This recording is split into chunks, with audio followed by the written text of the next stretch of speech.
Inside New Orleans Sports with Eric Asher is underwritten by the Union Capital Corporation.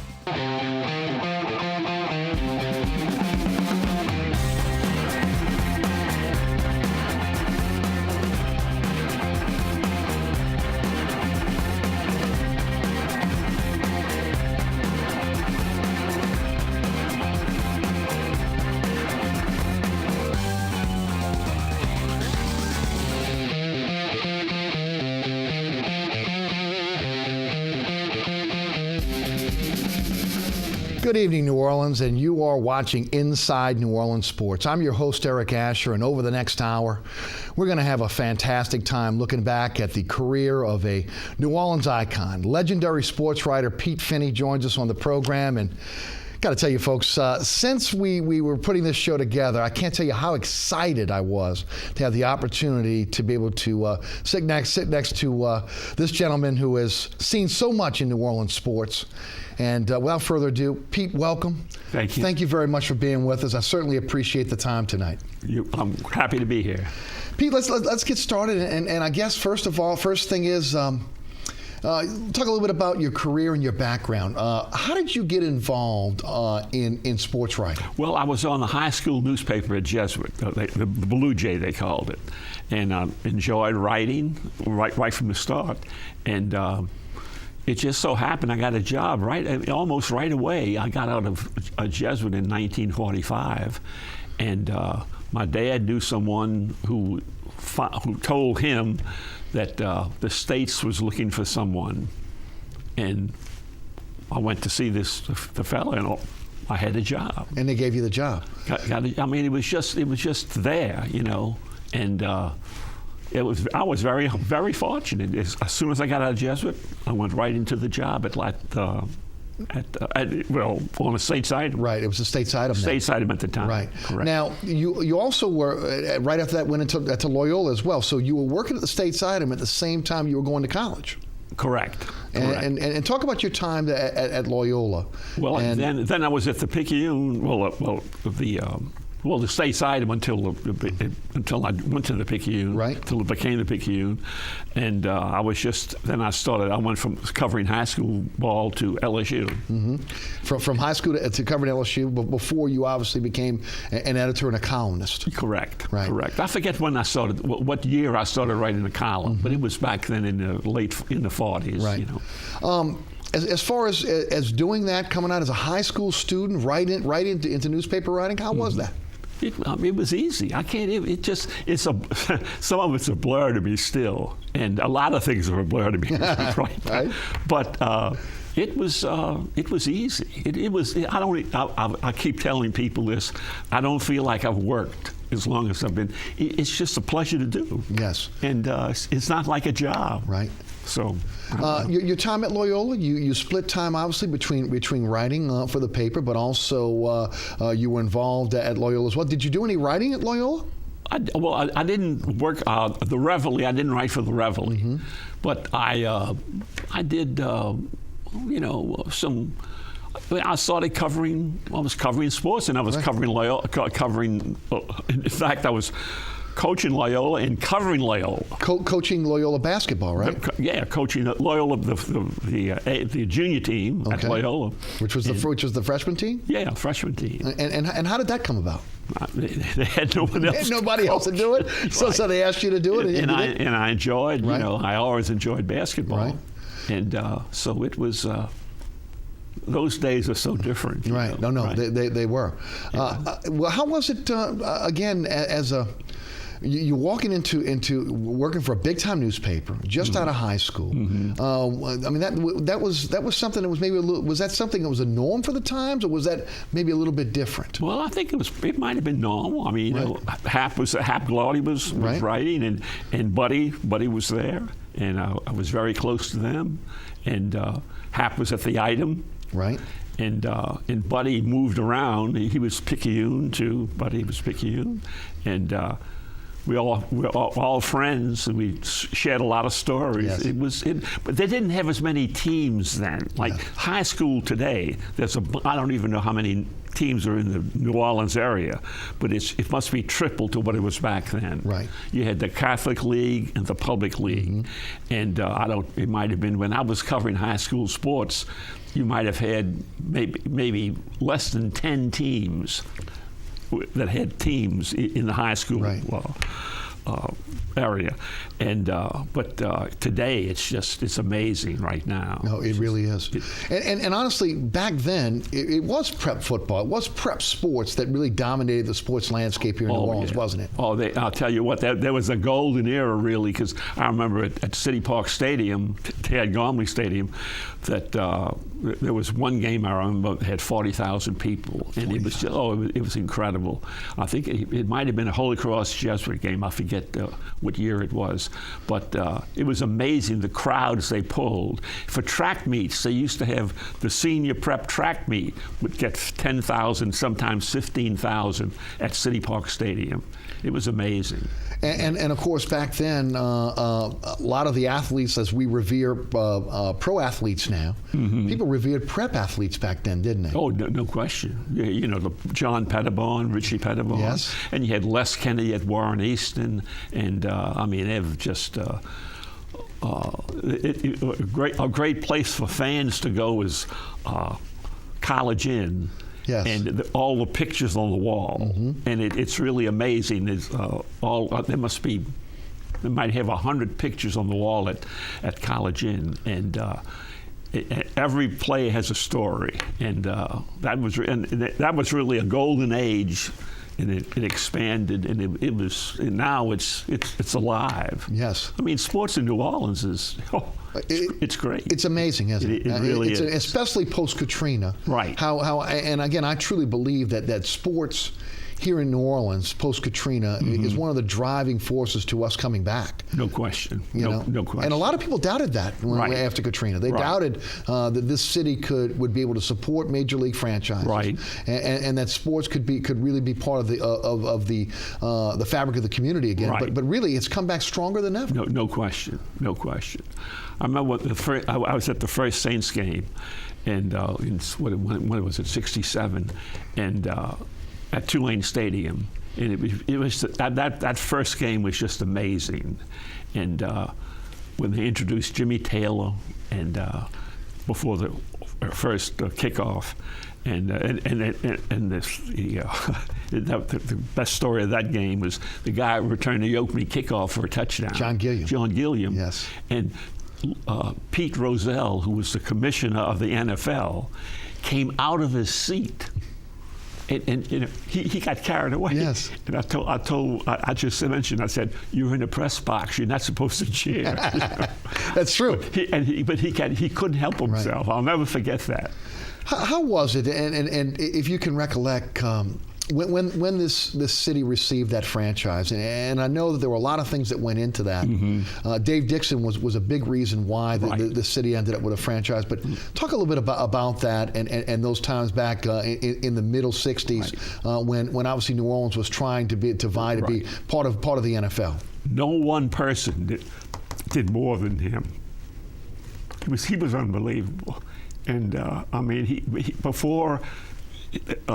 Tulane Stadium, I'm telling you, Tulane Stadium was vital to get New Orleans out of the launching pad, because the stadium was there. They had a stadium for the Saints to play in. Yes. I mean, 80,000 seat stadium, and it was tailor-made.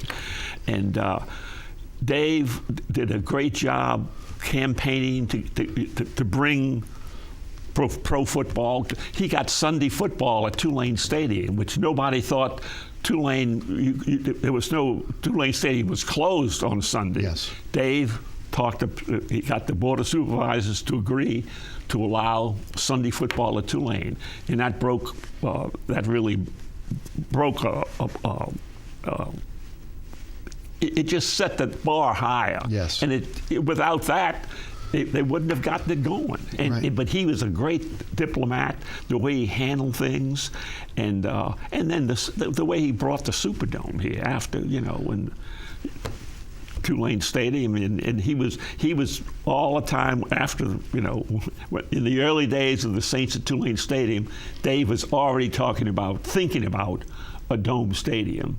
And he sold it, and he was fortunate to have Governor McKiffin, yes. and they got along well, and they were two great salesmen, and they did a great job. There's no doubt when you look at what Dave Dixon was able to do in terms of bringing professional sports here, really kind of starting with the AFL, right? Trying to bring the American Football League here first. Oh, yeah. Because there was a fight between the leagues, obviously, to be able to get into certain cities. During that time, right. New Orleans was the Queen City of the South. No question. And was wanted by not just the AFL, but the NFL. Right. And you see, Dale got Earl Long, but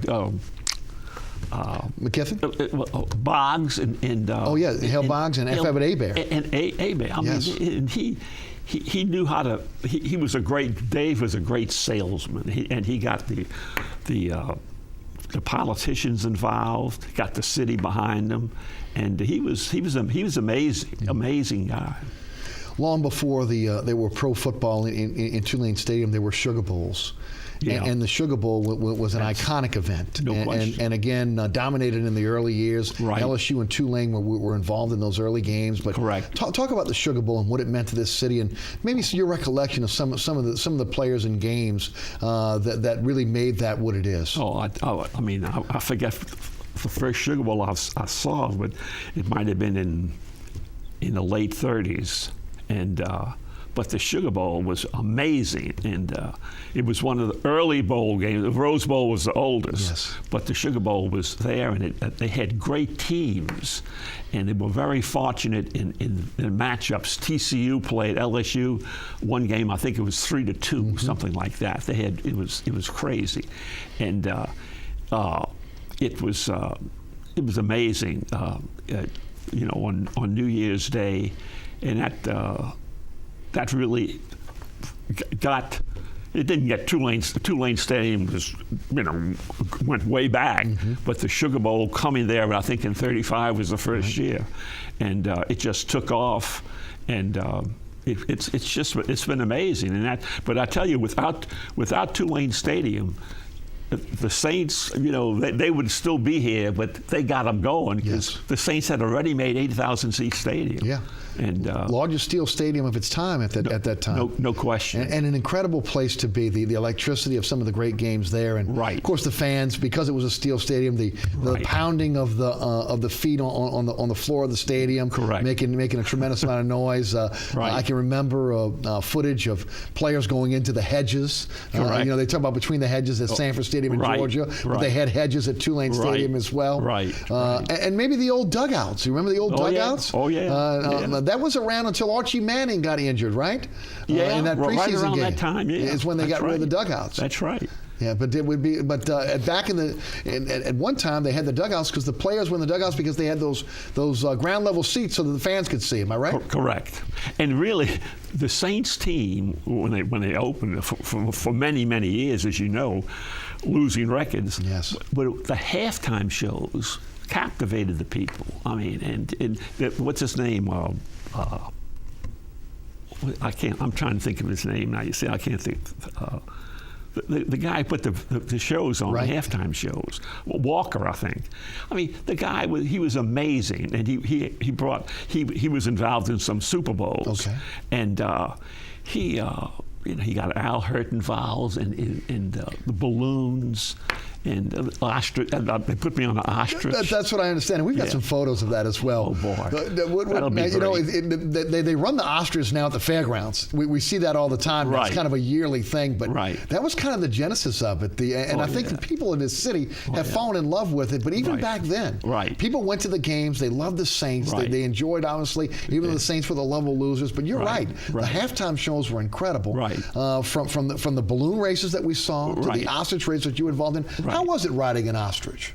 Crazy. I'll never forget Wayne Mack who was on television, yes. And he was on the field when you got on an ostrich deal and you couldn't control the ostrich. They ran where they wanted to run, yes. And you were in this wagon, and he headed right for Wayne, and Wayne had to jump in the dugout at Tulane Stadium. I'll never forget that. You couldn't control the ostrich. But that was one of, Tommy Walker that's his guys, that was one of his ideas. But he had all kinds of things for halftime. The Battle of New Orleans one time. I remember. One game. Yes.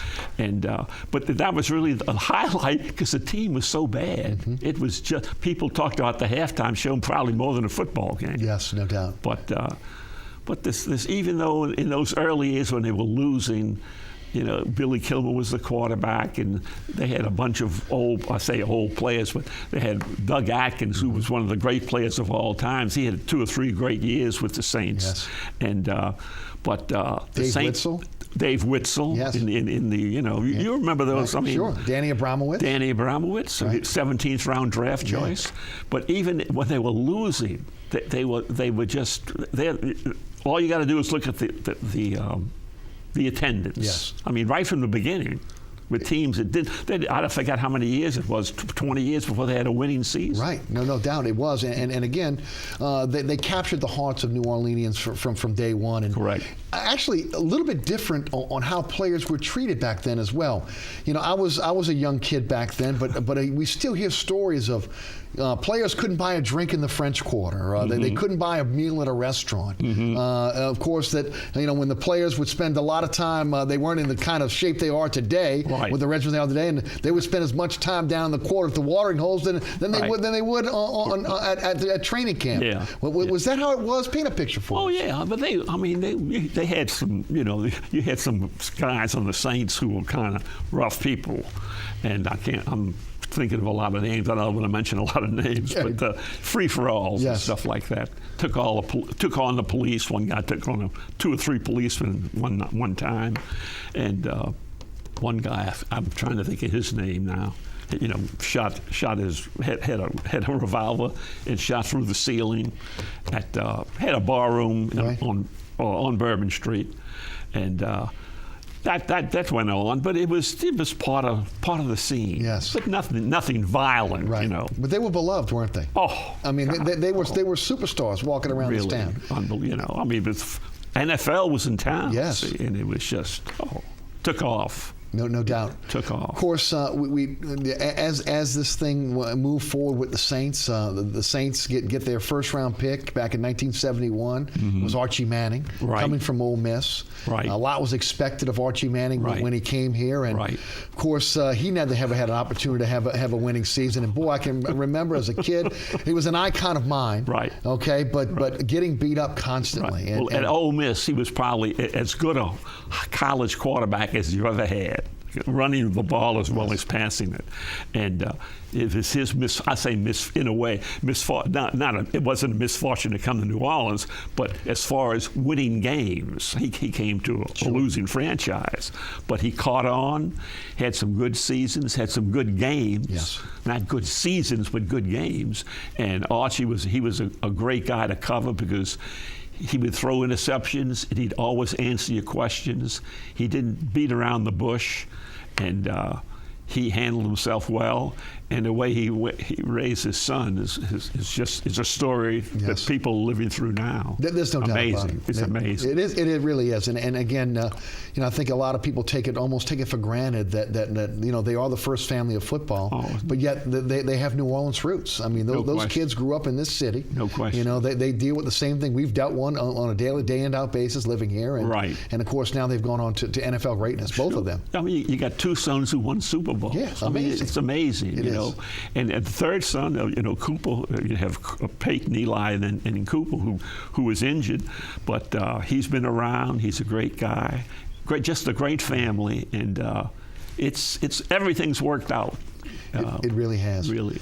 Tom Fears, first coach of the Saints. Talk a little bit about him and, maybe your memories of those initial teams. And, I can always just remember the kind of the scowl on his face on the sidelines as things were going wrong. Yeah. Your memories. Yeah, he was, the first head coach the Saints had. He was a great player. I didn't see him play in the NFL. That was kind of before my time.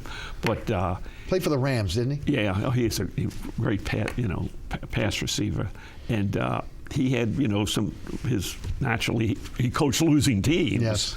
but he was good to cover, and then it just took him a while. But even when I remember those games, I forget, I can't, off the top of my head, I can't give you all the records, but the way the fans embraced them. And even when they had a 1-15 season. Yes. I mean, I'll never that season. That year, that it was incredible. When they won the game, was almost like, I'll never forget the game they won. I think they beat the Jets. They did? It was like winning the Super Bowl. Yes. It was ridiculous. It was. But you always had enough fans who stuck with the team, and it was amazing. Yes. The fans in this city are unbelievable when you look back. They really are. Oh. Another notable coach that took over this team, and I think the fan base thought that we were going to change, we were going to turn the corner as a Saints franchise when Hank Stram, again, legendary coach, won a Super Bowl right here with the Kansas City Chiefs, when he took over. Your memories of Hank Stram? Oh, yeah. Well, Hank was his own man, and he was Mike for that game, the Super Bowl game, and he was great to cover. I mean, he loved to dress, and he was a good coach. He was only here, I think, 2 or 3 years. Just 2 years, yeah. 2 years, huh? Yeah, right. And but he was a great guy to talk to and interview, and it was a kick when he won that game here. And Schramm beat Minnesota. Beat Minnesota. Bud Grant was the other coach, and he was quoted. He was mic'd, and he was quoted. It's like stealing. Everything he coached worked. Yes. The next season, Hank's team played. Hank played Bud Grant again, and Bud Grant beat him badly. And all Bud Grant said after the game, it's like stealing. He got back at Hank. Yes, he did. But Hank took it all in stride. Yes. But Hank was a great guy. He was a great guy. It was unfortunate that he didn't get a chance to stay with this team longer. Of course, Archie Manning was hurt during that time. Yeah, they went through a litany of quarterbacks between Bobby Douglas, Bobby Scott. Right. Of course, a lot of people remember that Meekum, the owner, then was worried about him spending money. Right. The shag, as bad as the Saints facility was, is it true he had a great office with a shag rug in it? Yeah. Oh, and Meekum he was an up and down owner, but he settled down. And he had just. And he had some faults, but he overall he was good for the franchise, and it just through all of the losing. I mean, this team you couldn't have a better group of fans to support a team that long with losing records. No doubt. It was incredible. It really was. And really is still today. It is. I mean, still today. It is. I mean, even when, in the years when Buddy went with the bags and everything else, it was tough. Right. People still came out and supported this team. They Right. still lived and died with it. Every Monday morning, it was either everybody was excited and happy about the start of the week, or they were down in the dumps because the Saints had lost another one. Correct. No doubt. Also, as you kind of fast forward through the franchise and some of the players that obviously had played for this team, again, we look at where we are now, and who would have thought that after everything that this city went through and everything this franchise went through, that ultimately Sean Payton would become the coach of this team. Right. And of course, ultimately, we all, and I don't know if we all thought we would see it, but we always see this team win a Super Bowl. Talk about that experience for you yourself. I tell you, that march he made, I think 2006 to 2009, in his fourth season, 6, 7, 8, 9, his fourth season. But when he came, he was very. You could see he was organized, and he was he had a lot of cheerleader in him, but he was a serious cheerleader, and he really connected naturally. He connected with the players, and he knew talent, and he hired some good people around him, and. But just the progress he made from 06 to 09, and you could see the difference this year when he had, after being suspended for a whole season, how they missed him when he was suspended. Absolutely. And no, he's one of the top coaches in the league, isn't it? Well, there's no question about that.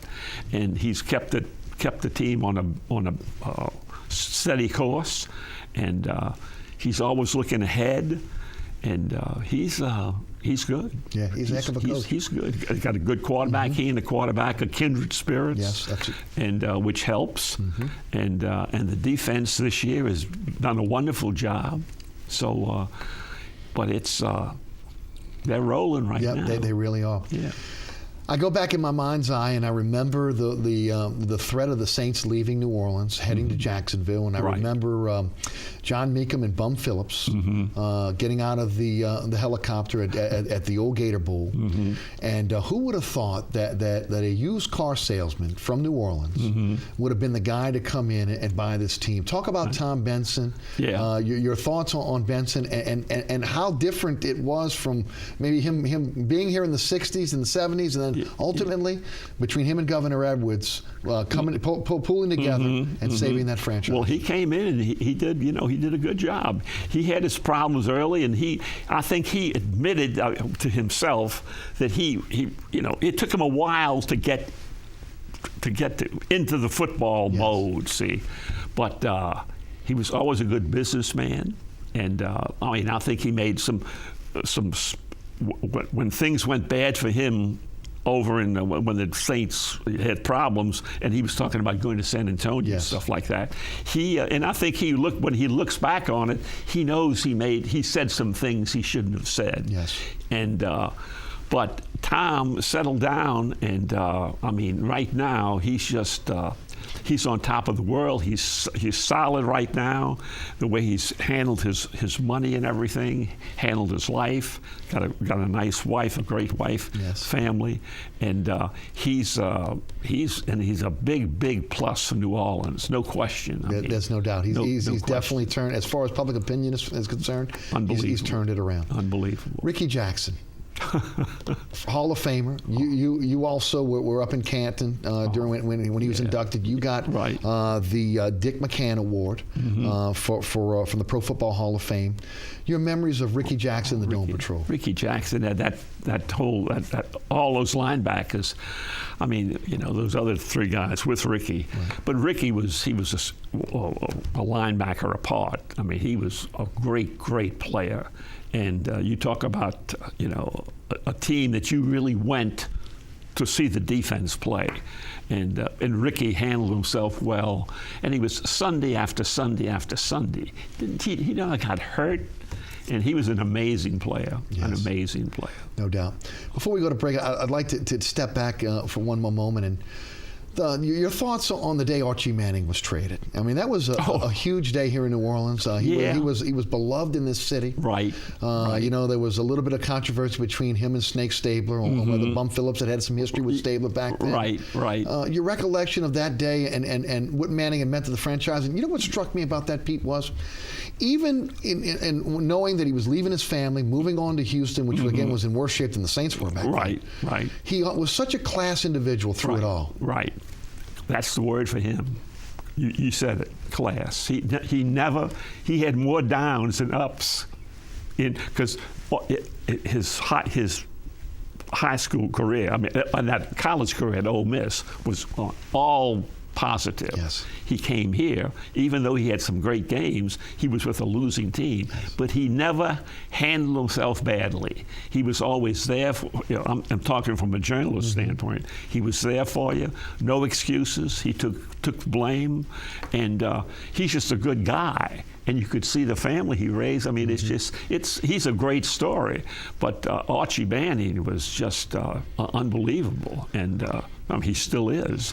So that's how the city's been so fortunate.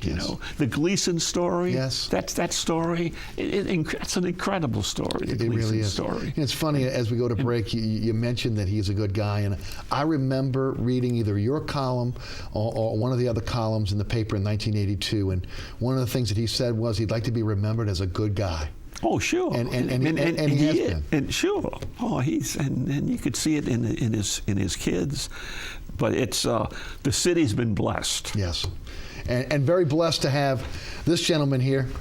Mr. Pete Finney, legendary sports writer here in New Orleans, joining us here on Inside New Orleans tonight. We will take a quick break. We'll come back. We'll continue the conversation with a New Orleans icon, Pete Finney. We'll talk a little bit about the LSU Tigers, the Tulane Greenway. We'll talk about the NBA, from the Jazz to the ABA and the Buccaneers. So New Orleans, don't go far. You're watching Inside New Orleans Sports. I'm your host, Eric Asher. Stay tuned.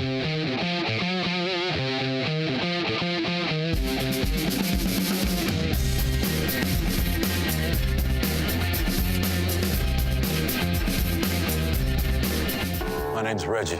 Just recently, my wife and I took in her sister's children. Now, we already had 4, so I went from becoming a family man to a man with a bigger family. Now, you can't eat love, so I don't know how I'm gonna feed them tonight. How was that, Rich? I think I look more like Denzel. That's cold, man. Play a role in ending hunger. Visit feedingamerica.org/hunger and find your local food bank. Packers. Viking. Packers. Viking. Viking. Red state, blue state, vegan. Carnivore. We come from different places. Uptown. Downtown. Optimist. We come to different conclusions. Half empty. Half full. But when we live united, we create real, lasting change in the building blocks of life. The education, income, and health of our communities, our families, even the person next to us. Live united. Real change won't happen without you. So give, advocate, volunteer, live united. Sign up at liveunited.org. You're watching WLAE, New Orleans Public Television. Find us on Cox Channel 14, Charter Channel 11 and 711, AT&T Channel 32 and 1032, Dish TV, DirecTV, and over-the-air broadcast on Channel 32. You know what? What? Since I got adopted, I've learned a lot about these humans. I know. I mean, check out these two. It's Flirt City over here. Yeah, I noticed that. It looks like my human is definitely into your human. Oh, look. I think she's getting his number. Nice. Your human's got some sweet moves. Takes after his dog. Oh, look, they're doing that thing where they put their arms around each other. She kicked up a leg. It's like in the movies. That's awesome. Looks like we're going to be hanging out a little bit more. Hi, we're Ola High, and you're watching WLAE TV.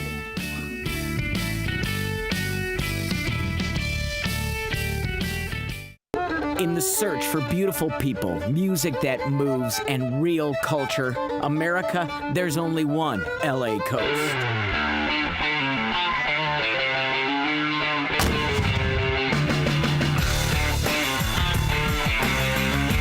Go Coast, Louisiana delivers the treasures of the Gulf fresh to you. I think we need a bigger boat. Sundays at 8:30 p.m. on LAE. Welcome back. You're watching Inside New Orleans Sports. My name is Eric Asher. Thanks so much for being with us this evening. It is absolutely my pleasure to have a New Orleans icon with us, Pete Finney, legendary sports writer. Pete, once again, thanks for being with us. Certainly appreciate your time this evening.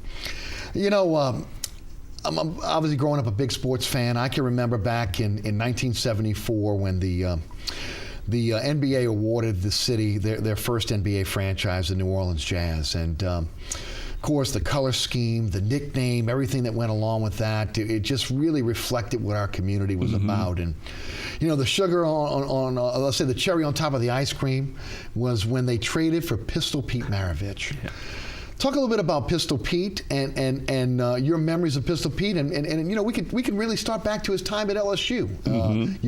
Right. If you would tell some of your memories of LSU and Pete, and then we'll kind of talk a little bit about him in the pros. Well, Pistol Pete, I remember the first interview I had with his father, Press Maravich.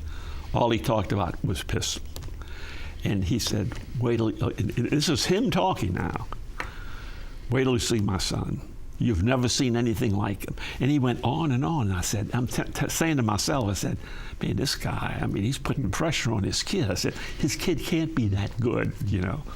And, well, then you saw Pistol. And then when you look at, if you look at film of Pistol Pete, I mean, from the time I'm sure when he was early in high school, throughout his college career, it stands up with anything as far as ball handling. You know, he didn't. There again, didn't win championships. Yes. But as far as a complete showman, there was never been anything like him. His film hangs up today with the guys who are playing the game today. He was with them. I mean, yes. what he could do with the basketball was unbelievable. No, I would agree. I mean, really kind of set the stage for a lot of things we're seeing today that he was doing back in the 60s. No question. And that's how far. There's New Orleans, how far. You bring up this name, the Pistol Pete, Archie Manning, Pistol. Right. So lucky. Yeah, know? oh, no. There's no doubt about it. Right. Not just as great ball players, but great individuals as well. Exactly. There's no doubt. And, of course, Pete, during his time at LSU, freshmen were not allowed to play on the varsity. Right. And your recollections of the old Cow Palace, I believe is what they used to call it. Mm-hmm. And of course, from what I understand back then, the crowds would come for the freshman game. Right. And then they'd empty out, huh? Oh yeah. Oh, definitely. There's no question about that. I remember I went to some of those games when they went to see the freshman team. I mean, to see Pete play, but Pete was just from the get-go. He was an amazing player. A little crazy. He was a crazy interview. He believed in the guys coming from the moon and everything. Yes, he did. But he was a piece of work, but he was a great showman on the basketball court. Really, really good. And really gave that franchise, even though, again, an opportunity to really take roots in a city that honestly had loved the Saints. Exactly. Because it's still a football town. Yes. You can't say New Orleans is a basketball town. But Pete contributed to it becoming pretty much of a good basketball town. There's no question. Because of the way he played the game and everything. So, Pete was a big plus to the city. There's an old story that's told over and over again about the day that we had one of our regular, I guess, our floods back then, and we had a big rainfall, and the Jazz were taking on the Los Angeles Lakers at the Superdome. And if I remember correctly, Pete had to be actually had to get in a pirogue in his subdivision and actually floated out. I believe Harry Lee was the sheriff back in Jefferson Parish then. I remember that. I think I remember that. And actually put him in a squad car and got him down to the dome in time for the game. Right. And if I'm not mistaken, one of the largest crowds in the history of the NBA. I was at that game. I could not believe how many people were in that stadium, in that arena that night. It was amazing. But that was another incredible moment, really. Also, Pete, I believe it was, if I'm not mistaken, 63 points against the New York Knicks. Is that right? Something right up in there. Like it was that. over 60. Right. And of course, I can remember as clear as day the footage or the pictures in the Picayune that time of Pete going baseline and Walt Frazier kind of amazed where he got turned completely around. But just an amazing showman, but an amazing player during that time. Well, he drove Walt Frazier crazy. I mean, just trying to, you talk. It was great talking to players after they played against Pete, players who had to guard him and trying to find out where the ball was. He was amazing. You got good quotes from players who played against Pete. Did they have a tremendous amount of respect for Pete? Oh, yeah. Oh, you had to. Oh, yeah. What a coup for that franchise to get him from the Atlanta Hawks, huh?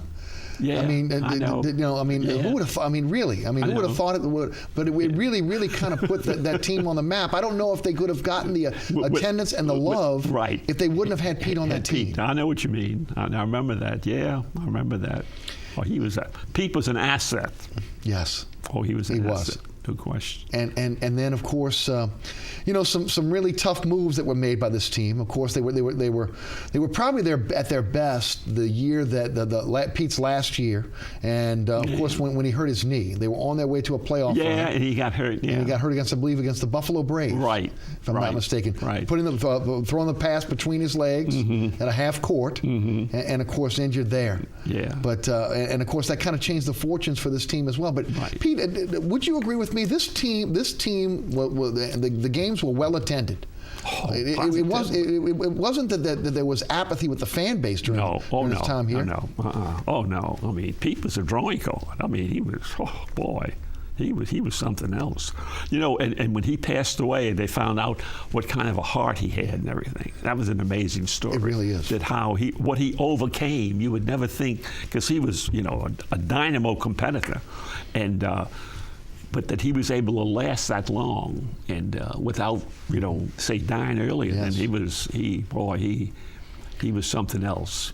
Something else. That franchise trying to put itself on the map, trying to get into the playoffs, made some moves. Louis Chaffel was the general manager. Yeah. Barry Mendelson, I believe, was the team president during that time. And they reached out to the Los Angeles Lakers, and they picked up a guy named Gail Goodrich. Yeah. And everybody was excited about Goodrich and Maravich in the same backcourt.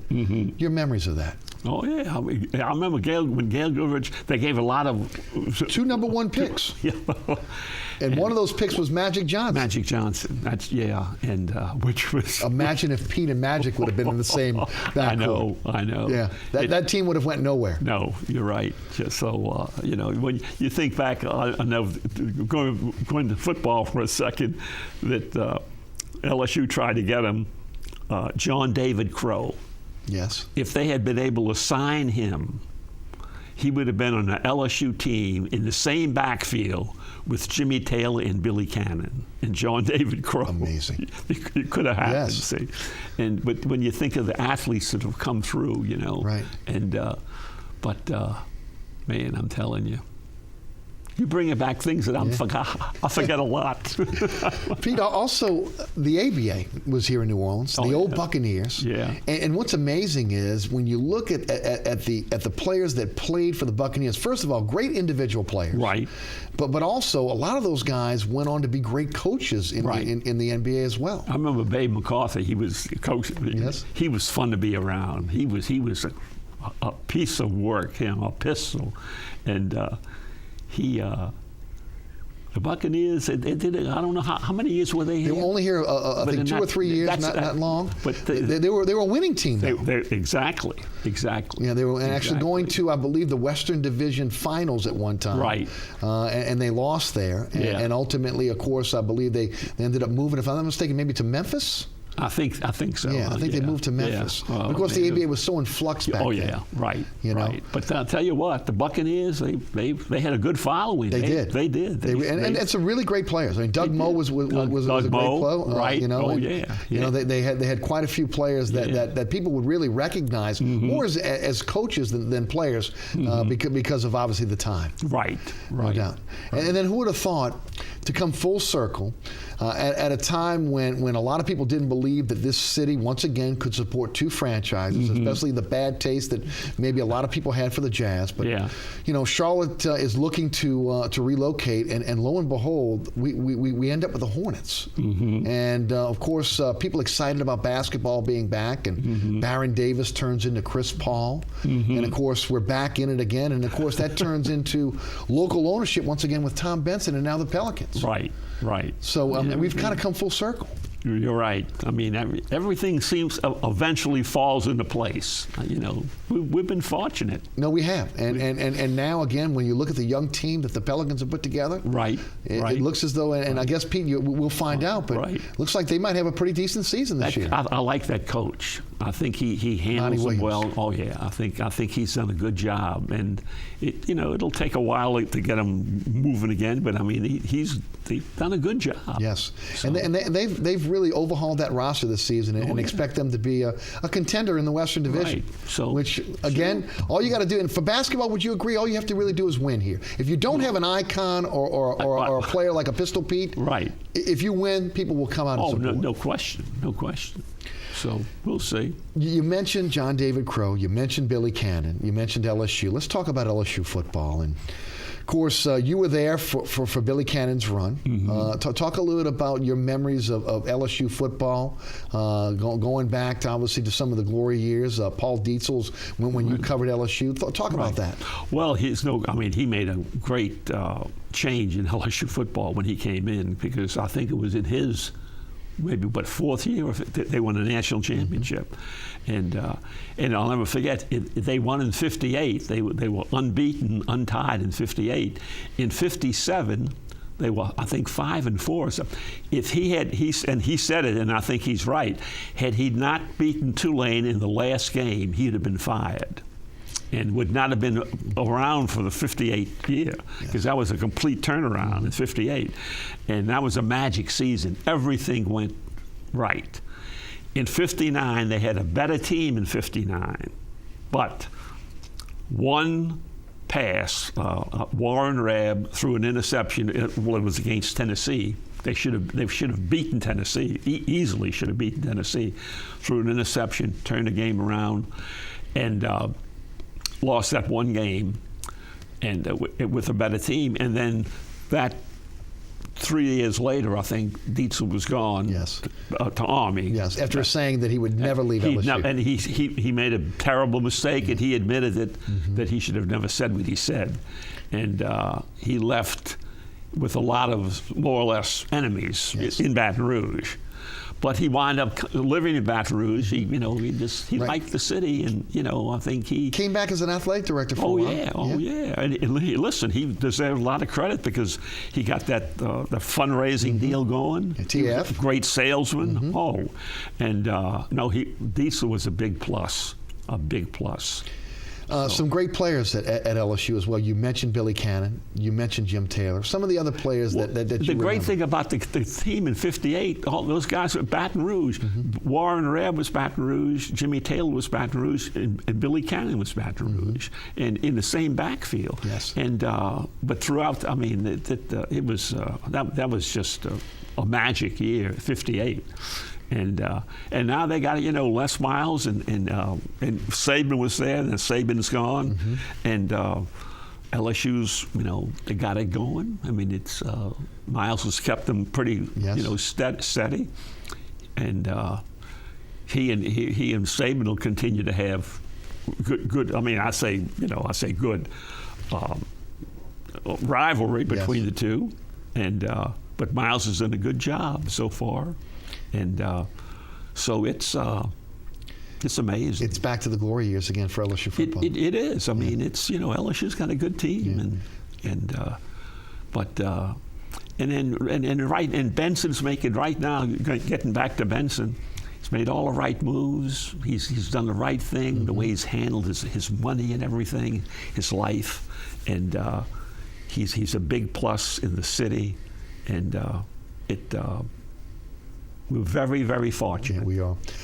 Let's talk about, but before we move on and talk a little bit about Tulane, I'd like to talk about some of your colleagues that you worked with, and particularly two guys that have been revered here in New Orleans, Hap Glaudy and Buddy Diliberto. Talk about your times with those guys. Yeah. Both guys, newspaper guys. Hap goes on to television and then eventually to radio, and Buddy took the same path. Same thing, right. Oh, I mean, they were great guys. I mean, Hap was at the Item. I mean, he was Mr. Item at the New Orleans Item, and he was a great guy, good writer and everything. And then Bernard was in a world of his own. And I'll look at I was on his show. He said, "I want you to come on my show. I got something for the fans." And that was the night. I'm sitting, he's sitting right next to me on a stool, and that's the night he pulled out the bag. Yes. And put it on his I remember it like it was yesterday. And you couldn't understand Buddy without a bag. So he puts the bag on. And to me, I started crying. I was laughing so much to try to understand what he was saying with the bag. And he spent half of his show that night with the bag on his head. But Buddy was he was in a league of his own. Yeah. He was something else. Amazing that bag has taken on a life of its own. And anytime there's a losing franchise anywhere in the country, anywhere now everybody will put the bag on. It started right here. Right. With what was it, a Schwegman bag? and a great name for the team, the Aints. The Aints, yes. Oh, I mean, it was perfect. And the Saints got right through that. Right. That 1-15 season, that was really something. Pete, did you ever have a chance to get into television? I mean, again, they reached out and they talked to Hap and they brought Buddy in. How about yourself? I would have ended television. Me on tele? Oh no, no. I was on some shows, I think, with Mel Levitt a little bit, but I don't think I would have not been a hit on TV. I don't think so. No. I'm sure. Well, I'm sure. If they let me on, they'll let anybody on. Listen. I enjoy just doing what I'm doing, really, and. So Tulane has come a long way, and Tulane, and a lot of people don't realize the tradition of Tulane football and how great it was at one time. Talk a little bit about that. And, I think one of the defining moments for Tulane University in terms of athletics was when they decided to leave the SEC. Oh, no question. No question. Positively. And see, Georgia Tech made a mistake, too, the same thing. Yes. Georgia Tech got out of the conference. But listen, without Tulane football, I'm telling you, Tulane football was here. They had the stadium was here, and they had some great teams, as you know, before, way back. Yes. When Pilney was there, before Pilney, when Clark Shaughnessy coached at Tulane. Yes. And then Tulane came upon some hard times, and but I'm anxious to see, to hope that it works out, the new stadium, to see how they can, hang in. And they've had some, some tough times, but Tulane football has meant a lot to this city. Yes. I mean, the Sugar Bowl, and as you mentioned earlier, but and that Tulane Stadium was a vital contribution to the NFL being here. So you can't talk down Tulane football at all. Yeah, I would agree with you. Boxing was huge in New Orleans at one time, and we had some great fighters that came out of this city as well. Yeah. You had a chance to interview Muhammad Ali when him and Leon Spinks were in the Dome fighting. Talk about doing having the opportunity to interview a great fighter and a really a great interview, I'm sure. He was amazing. I'll tell you, my most memorable interview was I was up in I think in Pennsylvania. They were going. He was going to come down to fight. I forget who he was going to fight. But the media was up at wherever his camp was in Pennsylvania, and he was a great magician, Ali. Right. And I would have to say they might have had 20 reporters, not a lot of reporters there, but about 20. And he did rope tricks for 20 minutes and told jokes and answered questions, but never. And I'm telling you, he mesmerized you. Yes. And he was, but the way he handled himself. I mean, good-looking guy and everything. And Ali was a great interview when you caught him at the right time. Yes. He was great. Yeah. Absolutely great. Also, baseball in New Orleans as well. Baseball, long before there was football, this was a baseball town, wasn't it?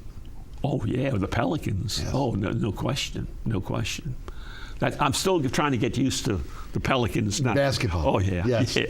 Because I'm kind of old-fashioned on that. A lot of people are, though. Oh, yeah. But listen, I've always, Pelicans will always mean baseball to me. Right. But Old Pelican Stadium on Tulane and Carrollton. Oh, yeah. But man, I'll never forget that he had finished with the Red Sox.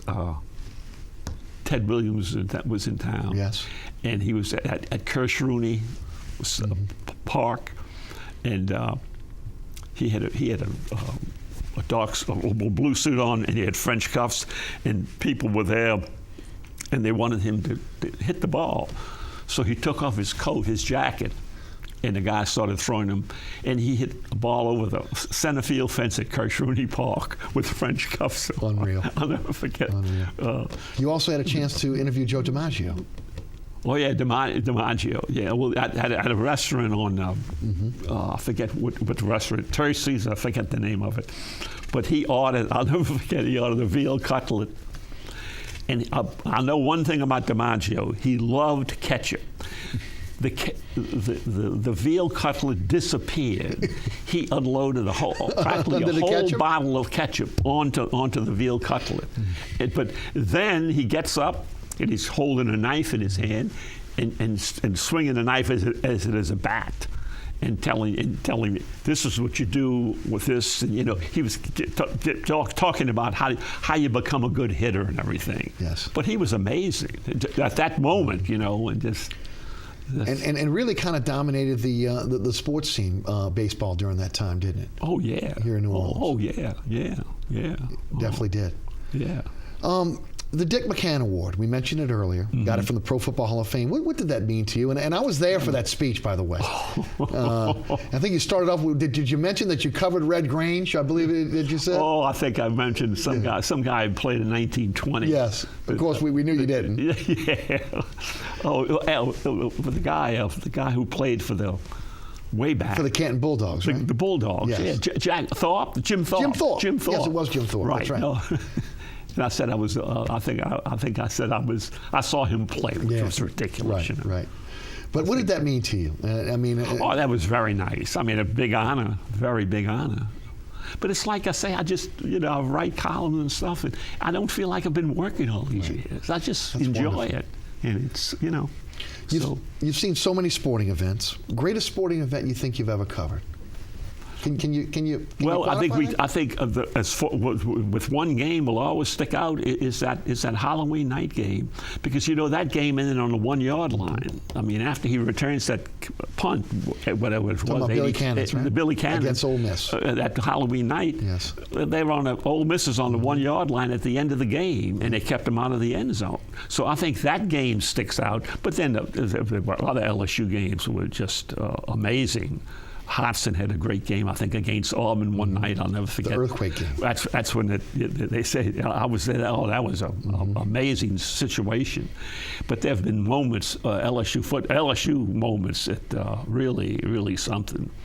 And going back to Tulane, when Tulane beat LSU, I think it was 14-0 when they beat them. I'm trying to right. No, in Tulane Stadium. Who was the quarterback? It was. Was it Miley? Rooney. I should know the guy. I can't think of his name. But LSU beat them. I mean, Tulane beat LSU 14-0. Right. And it was one of the biggest wins for Charlie McClendon, at that time. Yes. And boy.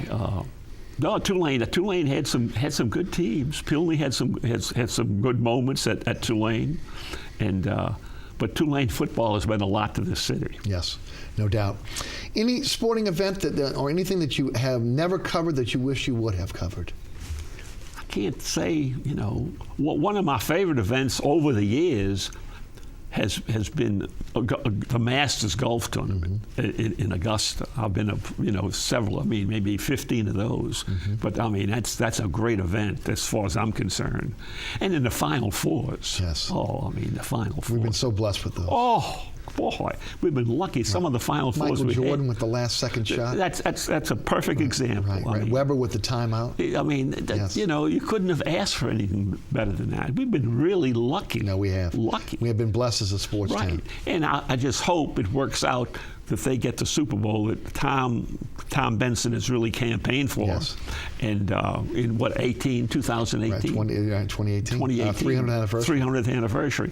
And but this, when you talk, if the sports writers voted, the world in the country, it'd be in New Orleans every year. I mean, They love to come in here. No doubt. And so I think they should get it. I hope they do, and they deserve to. But we've been lucky. We have. Well, I am lucky. I am lucky to have you for the last hour, and tell you what, it just absolutely blew by. And I thank you so much for your time tonight, and I know New Orleans thanks you for so many great columns and so many great memories that you provided us over your career. Than't you. Finney, thank you for being with us tonight. I enjoyed being here. Thank you very much. And thank you. Thanks so much for tuning in tonight to Inside New Orleans. Remember, there is a rebroadcast of this program on Friday at 10 p.m.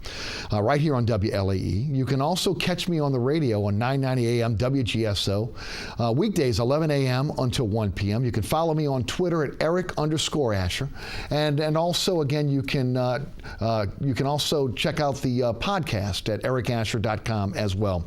Special thanks again to our guest Pete Finney, also to the WLAE production staff, Ron Yeager, Jim Dotson, my producer William Hill, and of course New Orleans. Thanks so much for watching. We'll see you right back here again next week on Thursday at 6 p.m. for Inside New Orleans Sports. Good evening.